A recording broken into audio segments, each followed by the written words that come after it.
नमस्ते विद्यार्थी मित्रांनो, आजच्या व्हिडिओमध्ये आपण बघणार आहे की ज्या विद्यार्थ्यांना व्हॅलिडिटीसाठी 6 महिने एक्सटेन्शन मिळालेलं होतं आणि अशा विद्यार्थ्यांची जर व्हॅलिडिटी आली असेल तर त्यांनी अपलोड कशी करायची आहे, तर ते आपण बघणार आहे आजच्या व्हिडिओमध्ये. सगळ्यात अगोदर आपल्याला CET सेलच्या साईटवरती जायचं आहे.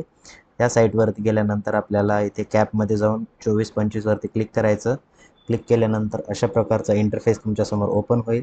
यामध्ये तुमचं लॉग इन जे असेल त्या ठिकाणी लॉग इन करायचं. सपोज एखादा मुलगा असेल MBAवाला असेल तर MBAमध्ये लॉग इन करायचं, ME टेकवाला असेल ME टेकमध्ये करायचं आहे. ठीक आहे, तुमच्या कॅटेगरीवरनं BE फर्स्ट इयर असेल तर खाली BE फर्स्ट इयरमध्ये, सेकंड इयर असेल तर DSCमध्ये, फार्मसी असेल तर फार्मसीमध्ये, असं तुमचं जे लॉग इन असेल त्या लॉग इनमध्ये तुम्हाला जायचं आहे आणि तुम्ही लॉग इन करायचं आहे. ठीक आहे, स्टुडंट लॉग इन करायचं. स्टुडंट लॉग इन केल्यानंतर अशा प्रकारचा इंटरफेस तुमच्यासमोर ओपन होईल. यामध्ये बघा तुम्हाला इथे check and verify CVC/EWS document असं दिलेलं आहे ना. CVC म्हणजे कास्ट व्हॅलिडिटी सर्टिफिकेट. ओके, हां, तर या ठिकाणी काय करायचं आहे तुम्हाला, तुमचं जे कास्ट व्हॅलिडिटी सर्टिफिकेट आहे हे या ठिकाणी अपलोड करायचं आहे. आता याची साईज जे आहे ते 150 ते 1 MB पर्यंत आहे. ओके, 150 KB पासून ते 1 MB पर्यंत साईज दिलेली आहे. यासाठी तुम्हाला सगळ्यात अगोदर ऑथॉरिटी सिलेक्ट करायची आहे, ज्याच्यामध्ये तुम्ही ज्या जिल्ह्यामधनं तुम्ही हे काढलेलं आहे व्हॅलिडिटी तो जिल्हा सिलेक्ट करायचा आहे. तर फॉर एक्झाम्पल म्हणून मी ओपन करून दाखवतो आहे. आता या ठिकाणी एका स्टुडंटची व्हॅलिडिटी आहे आणि या ठिकाणी बघा कोणतं दिलेलं आहे, तर डिस्ट्रिक्ट दिला आहे सातारा. ओके, तर या ठिकाणी आपल्याला सिलेक्ट करायचं आहे सातारा. ठीक आहे, डिव्हिजनमध्ये बघा सातारा कुठे दिसतो, त्या ठिकाणी तुम्हाला तुमचं डिव्हिजन जे असेल ते सिलेक्ट करायचं आहे.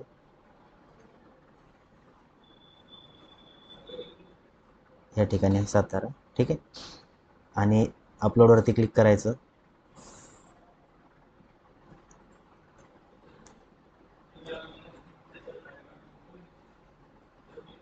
यानंतर अपलोडवरती क्लिक करा.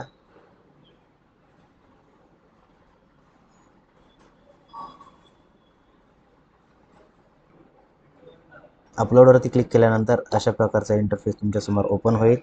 यामध्ये तुमचं डॉक्युमेंट जे आहे ते अपलोड झालेलं आहे आणि या ठिकाणी स्टेटस जे आहे ते क्लिक झालेलं आहे. व्ह्यूच्या ठिकाणी व्ह्यूवरती क्लिक करून तुम्ही तुमची व्हॅलिडिटी चेक करू शकता. ठीक आहे, चेक केल्यानंतर आता पुढे FCचा रिमार्क येईल. या ठिकाणी व्हेरीफाईड असेल तर व्हेरीफाय येईल, किंवा जर तुमचा याच्यामध्ये काही प्रॉब्लेम असेल, त्रुटी असेल तर या ठिकाणीच तुम्हाला ते सेंड करतील. त्यानंतर जर काही त्रुटी असेल तुमची किंवा डिस्क्रिपन्सी असेल तर या ठिकाणी परत तुम्हाला अपलोड करायचं आहे. अशा प्रकारे तुमची व्हॅलिडिटी जी आहे ही अपलोड करायची आहे. आय होप तुम्हाला समजलं असेल. प्रोसिजर सेम आहे CET सेलची. BE first year, direct second year असो, ME टेक असो, MBA असो, MCA असो, कोणत्याही ॲडमिशनसाठी हीच प्रोसिजर राहणार आहे. फक्त तुम्हाला पर्टिक्युलर तो रिस्पेक्टिव्ह तुमचं लॉग इन करायचं आहे. ठीक आहे, लॉग इन केल्यानंतर FC रिमार्कचा वेट करायचा आहे.